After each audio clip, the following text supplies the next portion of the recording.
Namanya Raka. Anak kota yang sudah terlalu lama hidup di antara beton, klakson, dan layar ponsel. Ia punya kebiasaan naik gunung setiap kali kepalanya terasa penuh. Bukan karena ia ingin menaklukkan alam atau mencari sensasi ekstrim, tapi lebih karena di ketinggian, pikirannya terasa lebih ringan. Masalahnya, Raka termasuk tipe orang yang sering bertindak dulu baru berpikir belakangan. Ia jarang benar-benar mempertimbangkan risiko, apalagi soal hal-hal yang dianggapnya tidak masuk akal. Mitos, cerita orang, atau larangan tak tertulis, semua itu baginya hanyalah bumbu cerita yang dilebih-lebihkan. Waktu itu Gunung Lawu sedang sepi sekali. Jalur resmi memang masih dibuka. Tidak ada pengumuman penutupan atau larangan dari pihak pengelola. Namun entah mengapa, hampir tidak ada pendaki yang datang.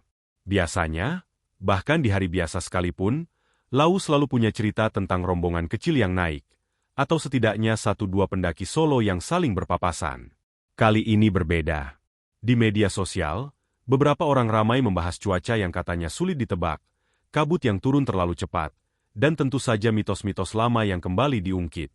Tentang penampakan, tentang suara gamelan di malam hari, tentang pendaki yang merasa, dipanggil, dan tersesat tanpa sebab. Raka membaca semua itu sambil lalu. Ia tersenyum kecil, menganggapnya hiburan semata. Justru karena sepi itulah ia tertarik. Baginya, gunung yang terlalu ramai kehilangan maknanya. Ia ingin sendirian, jauh dari obrolan basa-basi, jauh dari suara tawa dan langkah kaki orang lain. Ia ingin mendengar pikirannya sendiri. Maka tanpa banyak rencana, ia memutuskan naik sendirian. Katanya sih buat nenangin pikiran, melepas penat setelah minggu-minggu yang terasa berat di kota. Pagi itu ia berangkat lebih awal. Basecamp terlihat lengang, tidak seperti biasanya. Petugas mencatat namanya dengan wajah datar, sempat melirik Raka agak lama sebelum menyerahkan kartu simaksi. Tidak ada peringatan panjang, hanya satu kalimat singkat yang diucapkan pelan, seolah tak ingin terdengar terlalu jelas. Raka tidak terlalu memperhatikannya. Ia mengangguk, memasang tas carrier di punggung, lalu melangkah masuk ke jalur pendakian. Dari awal pendakian, suasananya sudah terasa beda. Bukan cuma karena sepi, tapi karena ada sesuatu yang sulit dijelaskan. Hutan terasa terlalu sunyi. Biasanya, hutan selalu hidup dengan suara burung, serangga, atau setidaknya gemerisik dedaunan yang digerakkan angin. Di sini, suara-suara itu ada, tapi sangat jarang, seolah alam sedang menahan napas. Langkah kaki Raka terdengar terlalu jelas di telinganya sendiri. Bunyi sepatu menghantam tanah dan akar terasa menggema, padahal ia tahu seharusnya suara itu terserap oleh pepohonan. Pohon-pohon pinus dan cemara berdiri tinggi, batangnya lurus dan gelap, menjulang seperti tiang-tiang raksasa yang menopang langit. Di antara mereka, cahaya matahari masuk dengan malas, terpotong-potong oleh cabang dan daun. Udara terasa dingin meski matahari belum sepenuhnya tertutup awan. Raka menarik napas dalam-dalam, mencoba menikmati aroma tanah basah dan daun kering, tapi ada sensasi lain yang menyelinap. Bau itu samar, seperti lembab bercampur sesuatu yang tua. Bukan bau busuk, hanya bau yang membuat dada terasa sedikit sesak. Ia berjalan dengan ritme santai, tidak terburu-buru. Sesekali ia berhenti untuk minum atau sekadar mengatur napas. Namun setiap kali ia berhenti, keheningan terasa makin menekan. Tidak ada suara lain selain napasnya sendiri. Bahkan angin pun seperti malas lewat. Ranting-ranting tidak bergoyang, daun-daun tidak berdesir. Hutan itu seperti gambar diam yang terlalu lama dipandangi. Beberapa ratus meter dari awal jalur, Raka mulai merasa tidak sendirian. Perasaan itu datang perlahan, seperti rasa dingin yang merayap dari kaki ke punggung. Ia tidak melihat apapun, tapi ada sensasi aneh di tengkuknya, seperti sedang diperhatikan. Awalnya ia mengabaikannya. Pendaki solo memang sering mengalami hal semacam itu, pikirnya. Pikiran saja yang terlalu aktif. Namun perasaan itu tidak pergi. Justru semakin kuat setiap kali ia melangkah lebih dalam ke hutan.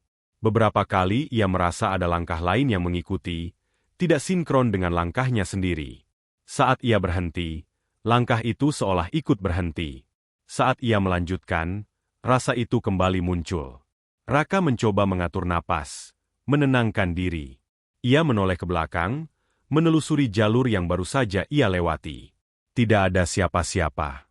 Hanya jalur tanah yang sedikit menanjak, bekas pijakan sepatunya sendiri, dan barisan pohon tinggi yang berdiri kaku. Tidak ada suara, tidak ada gerakan. Hanya hutan yang diam menatapnya balik.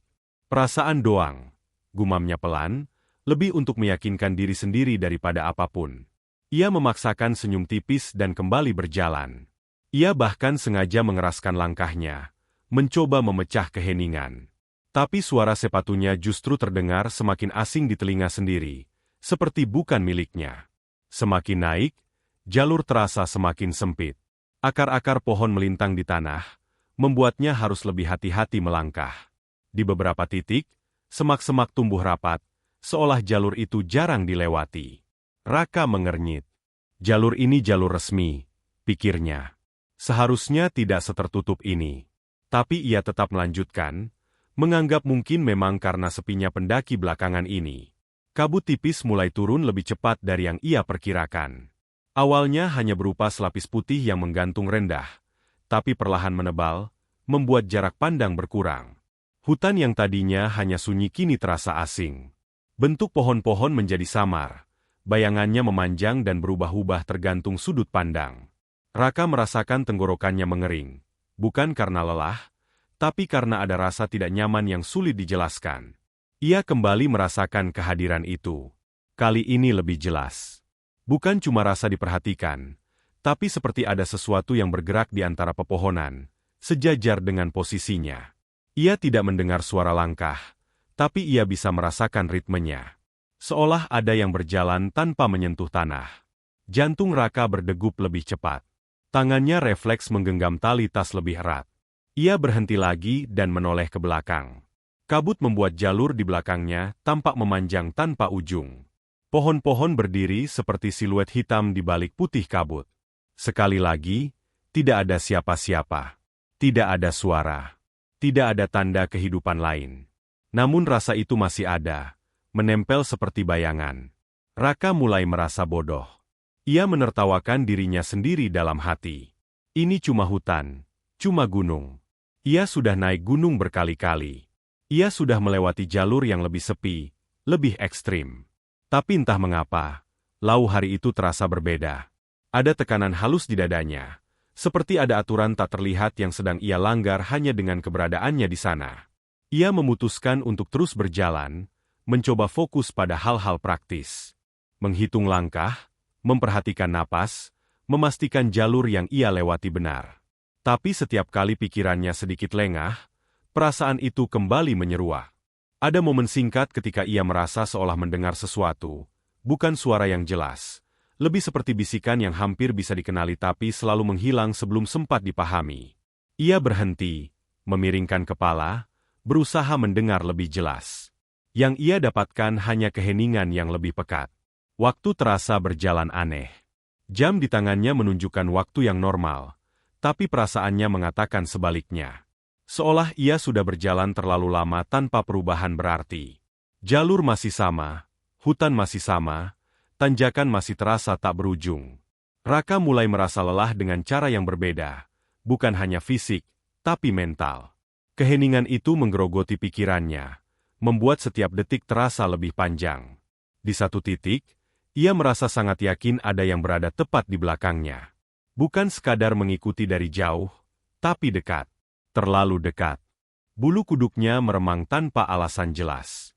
Ia bisa merasakan sesuatu itu berdiri di sana, dalam jarak yang seharusnya sudah bisa ia dengar atau lihat jika memang nyata. Perlahan, dengan gerakan yang terasa berat, ia menoleh. Tidak ada apa-apa. Hanya jalur tanah, akar-akar pohon, dan kabut yang semakin tebal. Namun ada satu hal yang membuat napasnya tertahan. Jejak kakinya sendiri di tanah terlihat jelas. Tapi di sampingnya, ada bekas lain. Tidak selalu jelas, tidak selalu utuh, tapi cukup untuk membuatnya sadar bahwa itu bukan miliknya. Jejak itu muncul dan menghilang, seolah pembuatnya tidak selalu menyentuh tanah. Raka menelan ludah. Untuk pertama kalinya sejak memulai pendakian, ia merasa ragu. Keraguan itu kecil, tapi cukup untuk membuat langkahnya melambat. Ia ingin percaya bahwa ada penjelasan logis. Mungkin bekas lama, Mungkin imajinasinya sendiri. Tapi jauh di dalam hatinya, ada suara kecil yang berbisik bahwa pendakian ini tidak akan sesederhana yang ia bayangkan. Ia menarik napas panjang, mencoba menenangkan diri sekali lagi. Perasaan doang, gumamnya ulang, meski kali ini suaranya terdengar lebih lemah.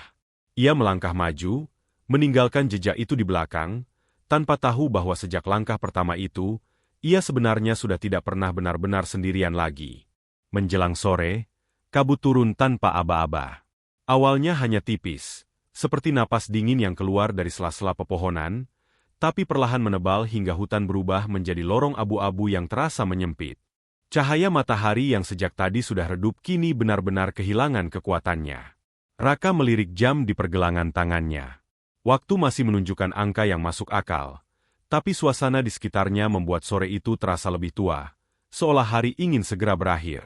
Ia berhenti di sebuah bagian jalur yang sedikit landai. Napasnya agak terengah, bukan karena tanjakan berat, melainkan karena perasaan tidak nyaman yang terus menekan dadanya sejak tadi. Raka menurunkan ransel, duduk di atas batu besar yang permukaannya dingin dan lembab. Ia membuka botol minum, meneguk air beberapa kali, mencoba menenangkan diri. Tenggorokannya kering, dan setiap tarikan napas terasa berat, seolah udara kabut itu lebih kental dari biasanya.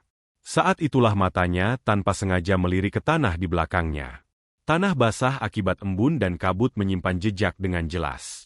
Awalnya ia hanya melihat jejak sepatunya sendiri, pola sol yang sudah sangat ia kenal. Namun pandangannya terhenti ketika menyadari sesuatu yang tidak masuk akal. Di samping jejak kakinya, sejajar dengan jarak yang nyaris sempurna, ada jejak lain. Bentuknya sama, ukurannya sama, bahkan pola solnya pun identik. Raka mengerjap, mengira matanya mempermainkannya. Ia berdiri, mendekat sedikit, jongkok untuk memastikan. Tidak salah lagi. Dua pasang jejak kaki membentang di tanah basah itu. Satu jelas miliknya. Satu lagi, terlalu mirip untuk dianggap kebetulan. Yang membuat bulu kuduknya langsung berdiri adalah posisinya. Jejak itu selalu berada di sisi kiri. Tidak pernah di kanan. Tidak pernah tertinggal atau mendahului. Selalu sejajar, seolah seseorang berjalan tepat di sampingnya sejak entah kapan. Ini, nggak mungkin, gumamnya pelan. Pikirannya langsung mencari penjelasan logis. Mungkin ia pernah berjalan bolak-balik di jalur ini tanpa sadar. Mungkin jejak itu jejak lama yang kebetulan sama. Tapi logika itu runtuh dengan cepat. Tanah basah seperti ini tidak mungkin menyimpan jejak lama dengan jelas. Dan kemiripan itu terlalu sempurna. Terlalu rapi.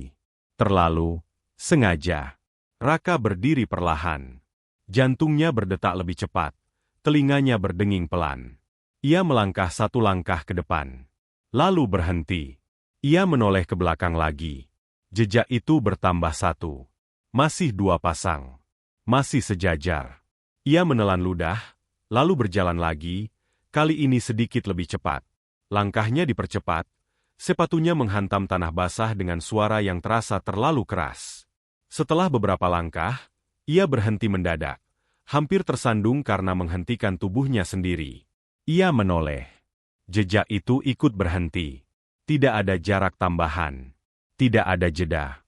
Seolah apapun yang meninggalkan jejak itu memiliki ritme yang sama persis dengannya.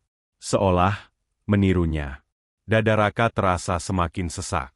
Ia mulai merasakan dingin yang tidak berasal dari udara, tapi dari dalam tubuhnya sendiri. Ia berputar perlahan, memandang sekeliling. Kabut menutup pandangan hanya beberapa meter ke depan. Pohon-pohon berdiri seperti bayangan samar. Batangnya tampak memanjang dan bengkok oleh bias kabut. Tidak ada siapa-siapa. Tidak ada suara langkah lain. Tidak ada tanda kehidupan. "Halo?" teriak Raka.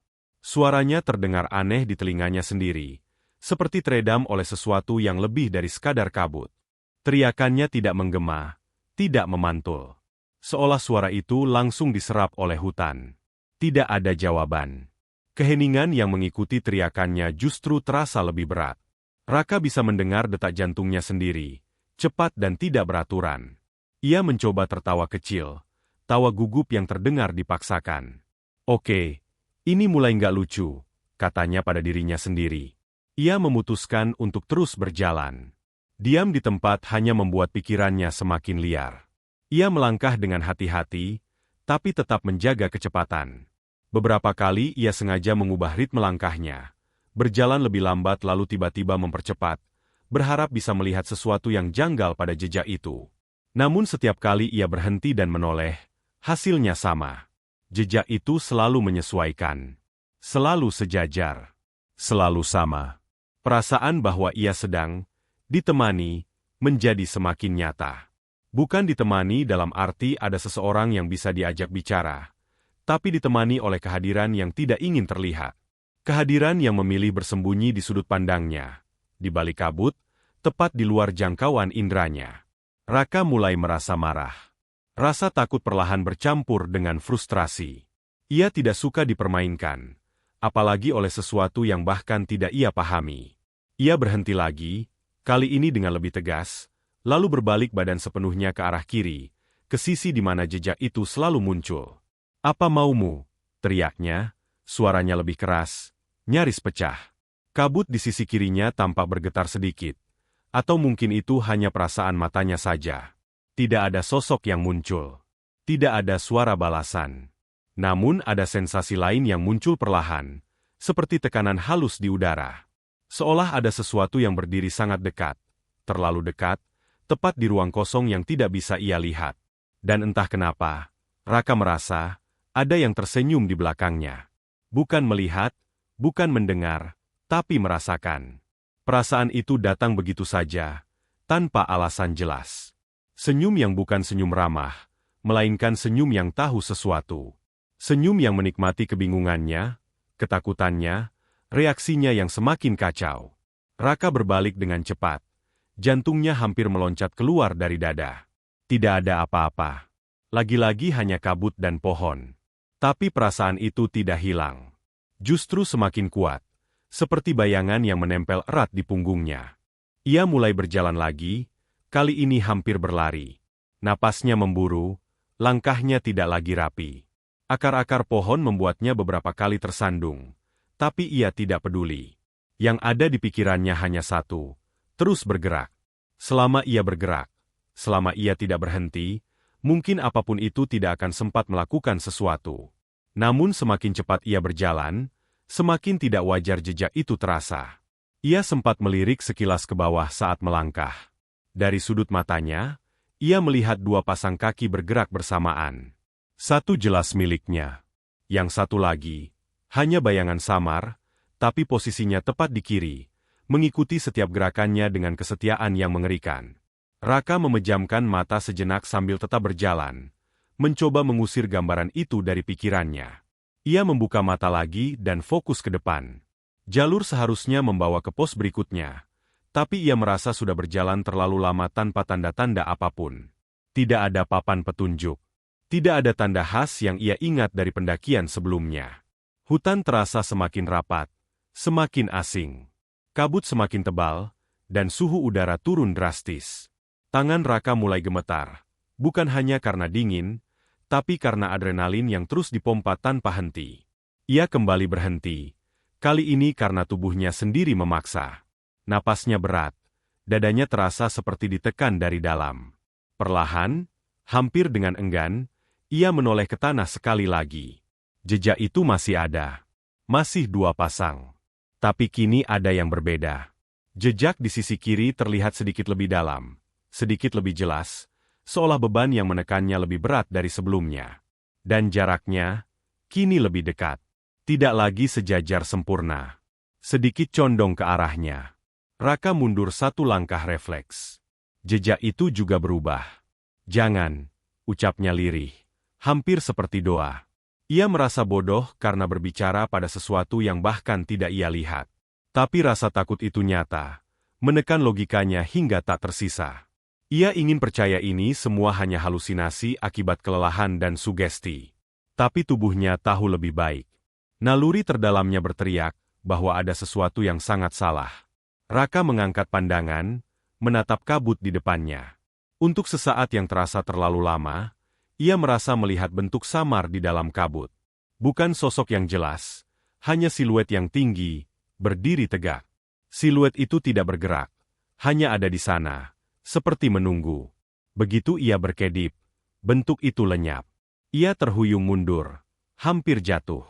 Nafasnya tersengal. Dalam keputusasaan, ia berteriak lagi, memanggil siapa saja, apa saja, berharap ada manusia lain di gunung itu. Tapi suaranya kembali tenggelam, ditelan kabut dan hutan yang bisu. Dan di tengah keheningan itu, perasaan tersenyum itu kembali muncul. Lebih dekat, lebih jelas. Seolah sesuatu di belakangnya sedang menikmati setiap detik kepanikannya, setiap langkah yang ia ambil, setiap napas yang ia hembuskan. Raka berdiri terpaku, menyadari satu hal yang membuat darahnya terasa dingin. Jejak itu bukan hanya mengikutinya. Sejak kapanpun itu muncul, jejak itu tidak pernah meninggalkannya. Tidak pernah tertinggal. Tidak pernah salah langkah. Seolah-olah, sejak awal, ada sesuatu yang berjalan bersamanya, memakai sepatu yang sama, meniru setiap gerakannya, dan menunggu saat yang tepat untuk berhenti berpura-pura menjadi bayangan. Malam datang tanpa memberi kesempatan Raka untuk bersiap. Kabut yang sejak sore tadi menggantung kini berubah menjadi selimut tebal yang menelan sisa cahaya. Langit di atas pepohonan gelap pekat, seolah matahari dipadamkan lebih awal dari seharusnya. Raka berdiri di tengah jalur dengan tubuh gemetar, bukan hanya karena udara dingin yang menusuk, tapi karena satu keputusan yang akhirnya terucap di kepalanya dengan jelas. Dia harus turun. Apapun yang menunggunya di atas, apapun tujuan awalnya datang ke gunung ini, semuanya tidak lagi penting. Nalurinya berteriak bahwa ia tidak seharusnya berada di sini saat malam jatuh. Dengan tangan gemetar, Raka merogoh saku jaketnya dan menyalakan senter. Cahaya putih menyala, memotong kabut di depannya dalam garis sempit yang goyah. Ia menghembuskan napas panjang, sedikit lega karena setidaknya kini ia bisa melihat jalur beberapa meter ke depan. Namun rasa lega itu hanya bertahan sepersekian detik. Saat itulah ia menyadari ada sesuatu yang salah. Cahaya senter memantulkan bayangannya ke tanah. Bentuk tubuhnya tampak memanjang di permukaan tanah yang tidak rata. Raka melangkah satu langkah ke depan. Tubuhnya bergerak, tapi bayangan itu tidak langsung mengikutinya. Bayangan itu tertinggal, diam sejenak, sebelum akhirnya bergerak menyusul. Raka berhenti. Bayangan itu berhenti, terlambat. Dada Raka terasa seperti dihantam palu. Ia menelan ludah dengan susah payah. Gak mungkin, bisiknya. Ia mencoba meyakinkan diri bahwa itu hanya ilusi cahaya. Mungkin karena sudut senter atau kabut yang terlalu tebal. Dengan tangan yang semakin gemetar, ia mengangkat tangan kanannya perlahan, menatap tanah dengan saksama. Tangannya terangkat. Bayangan di tanah tetap diam. 1 detik. 2 detik. Lalu bayangan itu bergerak, mengangkat tangan yang sama, tapi dengan gerakan kaku, patah-patah, seperti tiruan yang buruk. Seolah ada sesuatu yang baru saja mengingat bagaimana cara meniru gerakan manusia. Jantung Raka berdegup begitu keras, hingga ia yakin suaranya terdengar di hutan. Keringat dingin mengalir di pelipisnya meski udara begitu dingin. Ia menurunkan tangannya, dan bayangan itu kembali mengikuti dengan jeda yang sama, tertinggal beberapa detik sebelum bergerak. Raka mundur selangkah, hampir tersandung. Ia mengarahkan senter sedikit ke samping, mencoba mengubah sudut cahaya. Bayangan itu tetap ada. Ia mematikan senter sejenak. Dunia langsung gelap gulita. Dalam kegelapan itu, ia merasakan sesuatu yang membuat napasnya tertahan. Perasaan seolah ada yang sangat dekat, berdiri di hadapannya. Ia menyalakan senter lagi dengan cepat. Bayangan itu kembali muncul. Kali ini terasa lebih jelas. Bentuknya masih menyerupai dirinya, tapi ada sesuatu yang tidak pas. Proporsinya sedikit aneh. Bahunya tampak terlalu lebar, lehernya terlalu panjang. Dan gerakannya, meski meniru, tidak pernah benar-benar sinkron. Ini cuma cahaya, gumam Raka berulang-ulang, seperti mantra yang rapuh. Cuma cahaya dan kabut. Tapi tubuhnya tidak percaya pada kata-kata itu. Ia memutuskan untuk tidak menunggu lebih lama. Raka berbalik dan mulai berjalan turun dengan cepat. Jalur yang tadi ia lewati kini terasa asing. Akar-akar pohon yang sebelumnya bisa ia hindari kini terasa seperti jebakan yang siap membuatnya jatuh. Napasnya semakin cepat, paru-parunya terasa terbakar oleh udara dingin. Ia berlari. Langkahnya menghantam tanah dengan keras. Ranting-ranting kering patah di bawah sepatunya. Setiap beberapa langkah, tanpa sadar ia melirik ke tanah. Bayangan itu masih ada. Dan kini, perbedaannya semakin nyata. Bayangan itu tidak lagi tertinggal terlalu jauh. Jeda geraknya semakin pendek, seolah sesuatu di sana sedang belajar, beradaptasi, memperbaiki kesalahannya. Berhenti, berhenti ngikutin gue, teriak Raka, suaranya pecah oleh napas yang tersengal. Tidak ada jawaban. Tidak pernah ada. Ia mempercepat lari, dadanya terasa seperti akan meledak. Pandangannya mulai kabur, bukan karena kabut, tapi karena air mata yang tidak ia sadari menggenang. Ketakutan itu murni, primal, membuat seluruh tubuhnya hanya fokus pada satu hal, menjauh. Namun setiap kali ia menengok ke tanah, rasa putus asa itu semakin dalam. Bayangan itu kini bergerak hampir bersamaan dengannya. Masih ada jeda kecil, tapi jauh lebih singkat dari sebelumnya. Gerakannya tidak lagi sepenuhnya kaku. Masih aneh, masih salah, tapi jelas lebih hidup. Dan kemudian Raka melihat sesuatu yang membuat kakinya hampir berhenti bergerak. Di luar bayangan dirinya yang bergerak mengikuti, ada satu bayangan lain. Bayangan itu berdiri diam. Tidak bergerak. Tidak meniru. Tidak tertinggal. Bayangan itu berdiri beberapa meter di depan jalur, tepat di tepi cahaya senter. Bentuknya tinggi, terlalu tinggi untuk manusia biasa. Kepalanya sedikit menunduk, seolah sedang menatap langsung ke arah Raka. Raka menjerit. Ia nyaris terjatuh saat mencoba berhenti mendadak. Tangannya gemetar hebat hingga cahaya senter bergetar liar, membuat bayangan itu tampak bergerak padahal sebenarnya tidak. Bayangan itu tetap diam, kokoh, seperti paku yang tertancap di tanah. "Siapa lo?" teriak Raka dengan suara parau. Bayangan itu tidak menjawab, tidak bergerak. Tapi entah bagaimana, Raka tahu, bayangan itu melihatnya. Bukan melihat dengan mata, tapi dengan cara lain yang lebih dalam, lebih intim, seolah menembus kulit dan tulangnya. Bayangan yang menirunya kini berhenti sepenuhnya. Tidak lagi mengikuti gerakan Raka. Seolah tugasnya sudah selesai. Raka merasa dunia di sekitarnya menyempit. Suara malam yang tadinya nyaris tidak ada kini benar-benar hilang. Tidak ada suara angin, tidak ada suara serangga. Hanya ada napasnya sendiri yang terdengar terlalu keras. Ia mencoba melangkah mundur, menjauh dari bayangan itu. Bayangan di tanah bergerak, tapi bukan lagi mengikuti gerakannya dengan pola yang sama. Kini bayangan itu bergerak lebih bebas, lebih mandiri. Raka menyadari dengan ngeri bahwa bayangan itu tidak lagi terikat sepenuhnya pada tubuhnya. Ia memutar badan dan kembali berlari, memilih arah secara acak, tidak lagi peduli apakah itu benar-benar jalur turun atau bukan. Yang penting menjauh. Senter di tangannya bergoyang liar, memantulkan cahaya ke segala arah.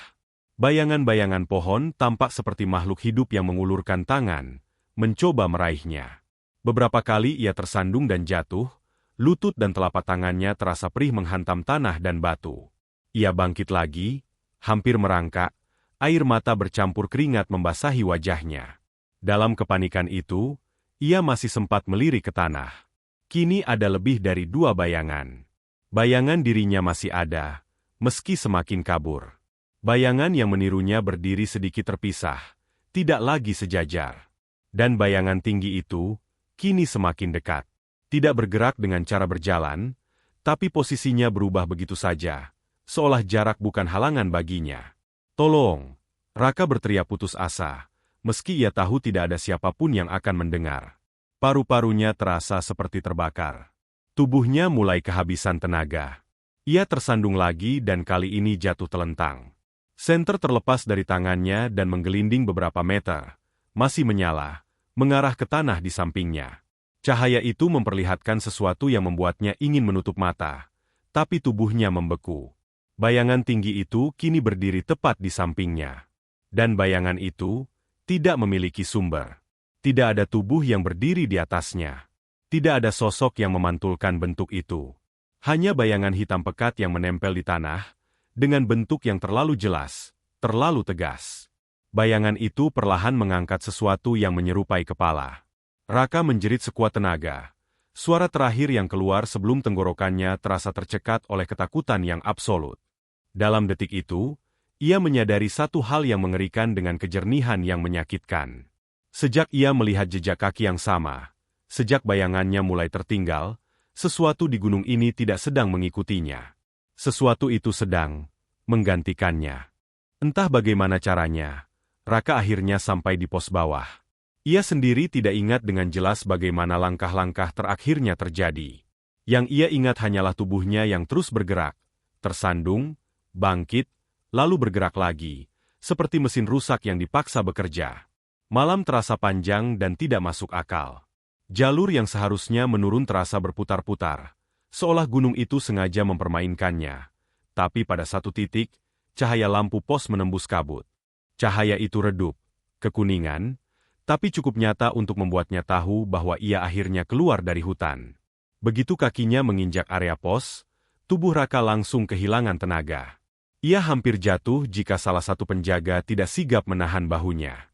Raka terengah-engah, napasnya tersendat, dadanya naik turun tidak beraturan. Wajahnya pucat pasi, hampir keabu-abuan, seperti darahnya enggan mengalir dengan normal. Keringat dingin membasahi leher dan punggungnya meski udara malam sangat dingin. Matanya terbuka lebar, tapi kosong, seolah pikirannya tertinggal jauh di atas sana. Mas, dengerin saya, kata salah satu penjaga pos dengan suara tegas tapi khawatir. Tangannya menepuk-nepuk pipi Raka pelan. Raka berkedip lambat, pandangannya berusaha fokus. Butuh beberapa detik sampai ia benar-benar menyadari ada orang lain di depannya. Penjaga pos berjumlah 2 orang malam itu. Keduanya sudah bertahun-tahun berjaga di gunung ini, sudah melihat berbagai macam pendaki turun dengan kondisi beragam, dari yang kelelahan, cedera, sampai yang ketakutan karena tersesat. Tapi kondisi Raka berbeda. Ada sesuatu pada tatapan matanya yang membuat mereka merinding. Tatapan itu bukan sekadar takut. Lebih seperti seseorang yang baru saja melihat sesuatu yang tidak seharusnya dilihat. Mas naik dari mana? Tanya penjaga yang lebih tua, suaranya lebih rendah. Raka membuka mulut, tapi tidak ada suara yang keluar. Tenggorokannya terasa kering dan sakit, seolah habis berteriak terlalu lama. Ia menelan ludah beberapa kali sebelum akhirnya mampu mengeluarkan suara, itu pun pelan dan serak. Dari atas, jawabnya singkat, tidak benar-benar menjawab pertanyaan. Penjaga saling pandang sejenak. Salah satu dari mereka mengambilkan air hangat, dan memaksanya minum sedikit demi sedikit. Tangan Raka gemetar hebat saat memegang gelas. Air itu tumpah mengenai jaketnya, tapi ia tidak peduli. Matanya terus menatap ke arah jalur pendakian yang gelap di balik kabut, seolah takut sesuatu akan muncul dari sana kapan saja. Mas, naik berapa orang? Tanya penjaga yang lebih muda akhirnya. Nada suaranya terdengar biasa, tapi matanya waspada. Pertanyaan itu seperti palu yang menghantam kepala Raka. Tubuhnya menegang seketika. Napasnya kembali tidak beraturan. Ia menunduk, menatap tanah di bawah kakinya, tanah yang basah dan gelap. Bayangan senter dan lampu pos menari di sana, dan refleks tubuhnya hampir membuatnya mencari bayangan yang tidak sinkron. Ia menggigit bibirnya, menahan dorongan untuk berteriak. Sendiri, jawab Raka akhirnya, suaranya hampir seperti bisikan. Dari awal, sendirian. Kalimat itu keluar dengan berat, seolah setiap kata harus ditarik paksa dari dadanya. Ia yakin dengan jawabannya. Ia naik sendirian. Ia mendaftar sendirian. Tidak ada teman. Tidak ada rombongan. Tidak ada siapa-siapa. Penjaga tidak langsung menjawab. Keduanya saling pandang lagi, tapi kali ini lebih lama.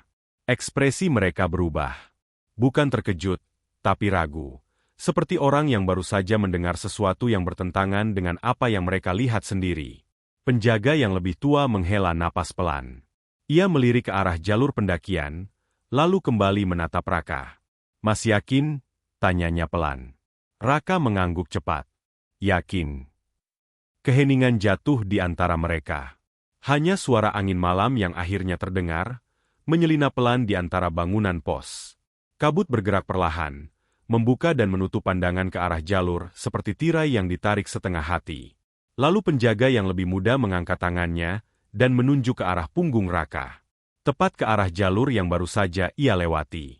Kalau sendirian, ucapnya pelan, suaranya terdengar tidak nyaman. Itu siapa yang tadi masih berdiri di jalur atas?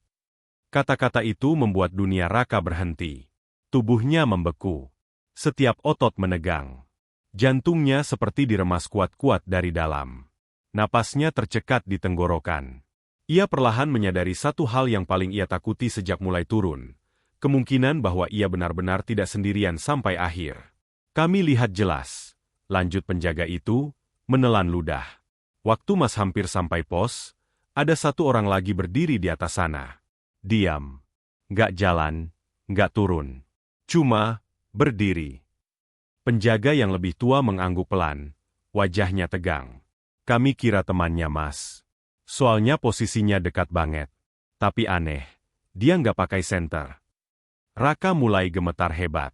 Tangannya mencengkeram jaketnya sendiri, sampai buku-buku jarinya memutih. Napasnya terdengar patah-patah. Ia tahu apa yang ingin mereka katakan sebelum kata-kata itu selesai diucapkan. Orangnya tinggi, lanjut penjaga tua itu, suaranya hampir berbisik sekarang. Berdirinya juga, nggak wajar. Kayak, nggak napak tanah beneran. Kepala Raka berdengung keras. Gambaran bayangan tinggi tanpa sumber kembali menyerbu pikirannya. Bayangan yang berdiri diam. Menatap. Menunggu. Tenggorokannya terasa panas. Seperti ada sesuatu yang naik dari dadanya ke leher. Sesuatu yang ingin keluar dalam bentuk teriakan. Tapi ia menahannya mati-matian. Kami kira dia mau turun juga, kata penjaga muda itu lagi. Tapi pas Mas masuk pos, saya nengok lagi, orang itu masih di sana. Nggak berubah posisi. Raka menutup matanya rapat-rapat. Air mata akhirnya jatuh tanpa bisa ia tahan. Bukan tangisan keras, hanya isakan kecil yang keluar di sela napasnya. Tubuhnya bergetar seperti orang kedinginan. Tapi ini bukan dingin biasa. Ini ketakutan yang merasuk sampai ke tulang.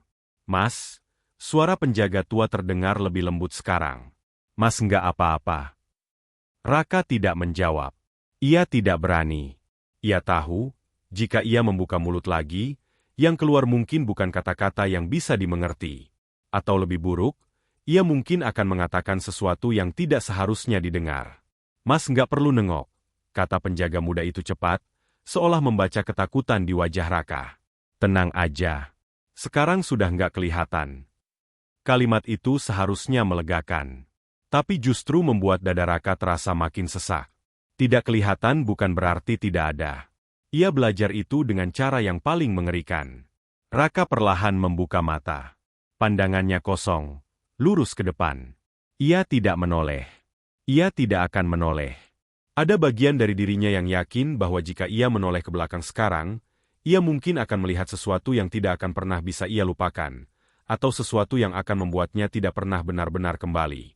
Ada hal-hal di gunung ini, ujar penjaga tua itu pelan, seperti berbicara pada dirinya sendiri, yang kalau ikut turun, berarti ada yang salah dari awal. Penjaga muda menelan ludah lagi. Mas, waktu turun, Mas ngerasa sendirian nggak? Pertanyaan itu membuat Raka tertawa kecil. Tawa itu terdengar kosong, nyaris histeris. Iya, jawabnya lirih.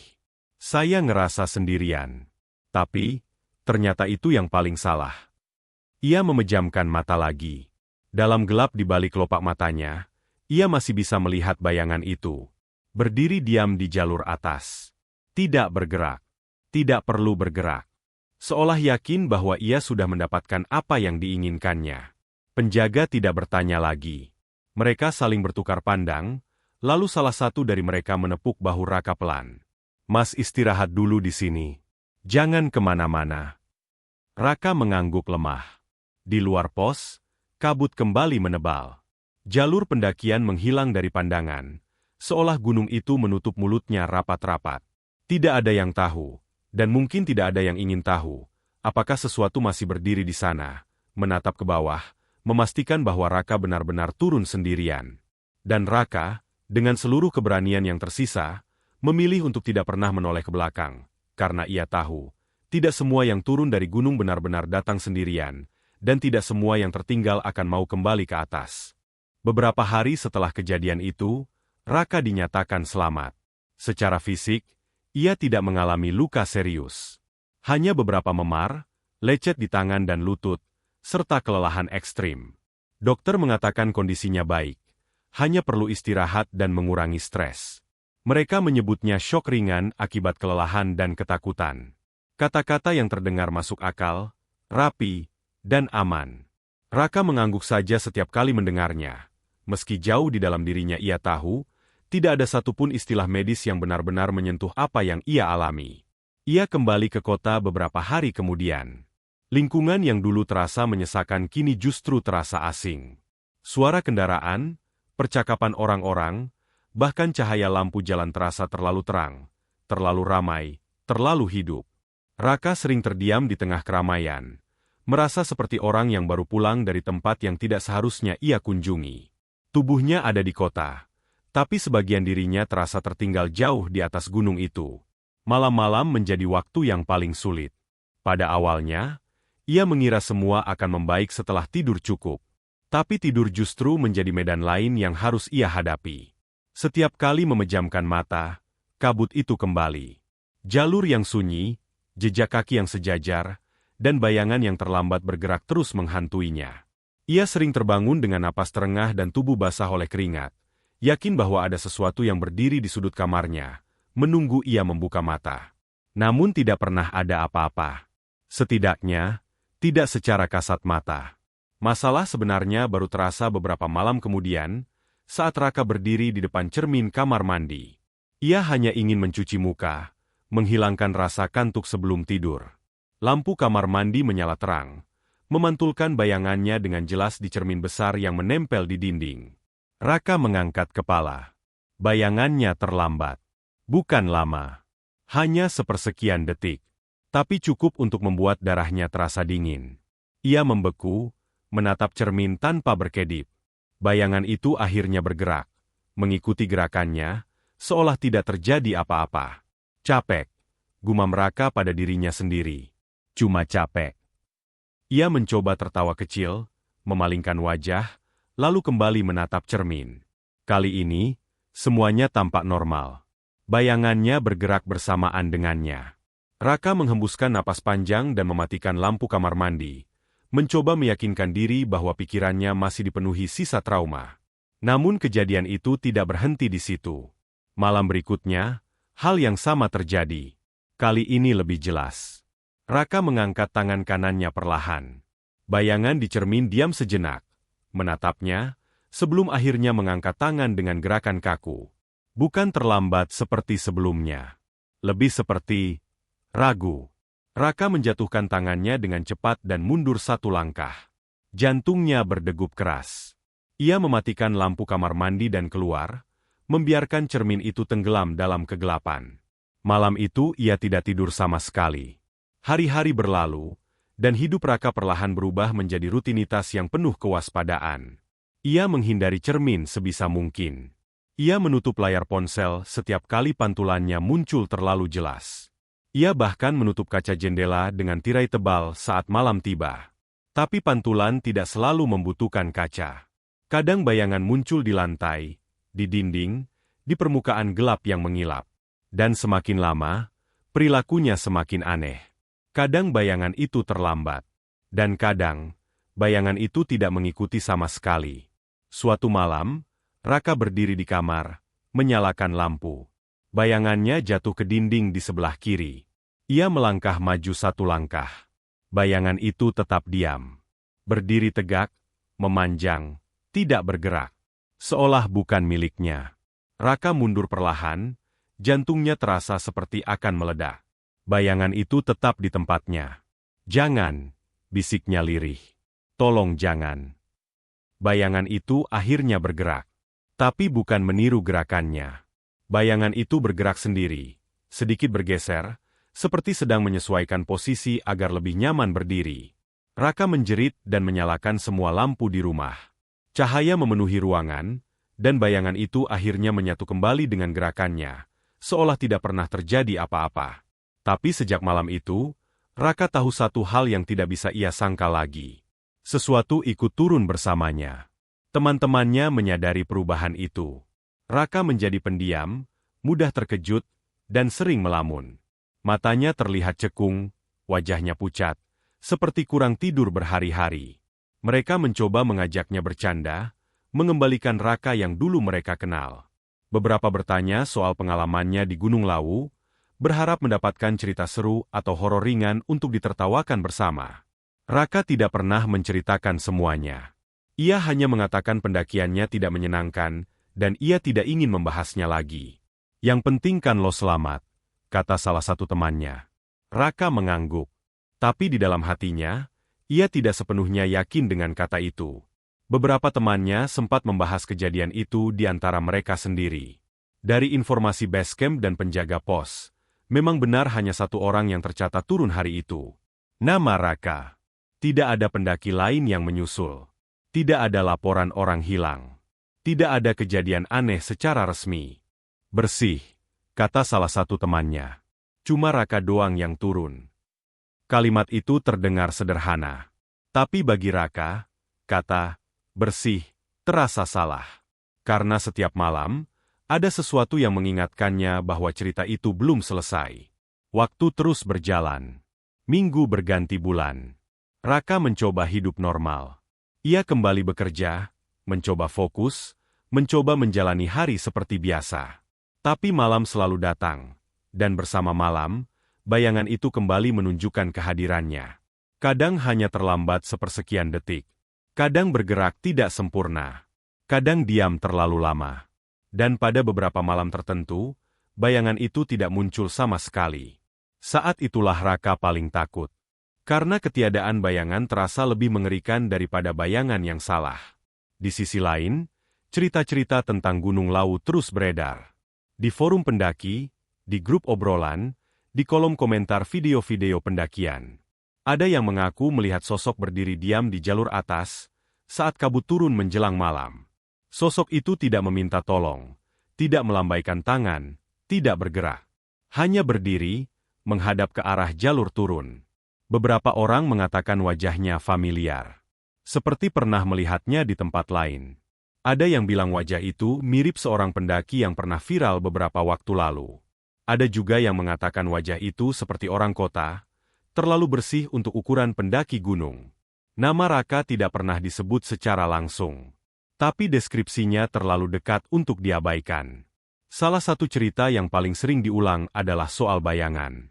Pendaki yang melihat sosok itu mengatakan sesuatu yang aneh. Saat disorot senter, sosok itu terlihat jelas. Tubuhnya utuh. Wajahnya kosong. Tapi bayangannya tidak pernah benar. Bayangannya tidak mengikuti arah cahaya. Bayangannya tidak menyentuh tanah. Dan yang paling membuat merinding, bayangan itu tidak memiliki kaki. Raka membaca cerita-cerita itu dengan tangan gemetar. Ia menutup layar ponsel, napasnya tercekat. Ia tahu. Tanpa perlu diberitahu siapapun, ia tahu apa yang sedang berdiri di atas sana. Bukan dirinya sepenuhnya. Dan bukan pula sesuatu yang asing. Suatu malam, Raka berdiri di depan cermin sekali lagi. Ia tidak tahu mengapa. Mungkin kelelahan. Mungkin pasrah. Lampu kamar menyala temaram. Wajahnya tampak lebih tua dari usianya. Mata merah, kulit pucat. Ia menatap pantulannya lama. Bayangan itu menatap balik. Lo masih di sana, ya? Bisiknya. Bayangan itu tidak bergerak. Perlahan, senyum tipis muncul di wajah bayangan itu. Senyum yang tidak pernah muncul di wajah Raka sendiri. Lampu berkedip pelan. Dalam sepersekian detik sebelum gelap, Raka melihat sesuatu yang membuat tubuhnya terasa kosong. Bayangan itu berdiri tegak, utuh dari kepala sampai dada. Dan di bawahnya, tidak ada apa-apa. Lampu menyala kembali. Bayangan kembali normal. Raka jatuh terduduk di lantai, napasnya terputus-putus. Ia menutup wajahnya dengan kedua tangan, sadar sepenuhnya pada satu kebenaran yang tidak bisa ia ubah. Ia memang turun sendirian. Tapi yang masih di atas, belum pernah benar-benar pergi.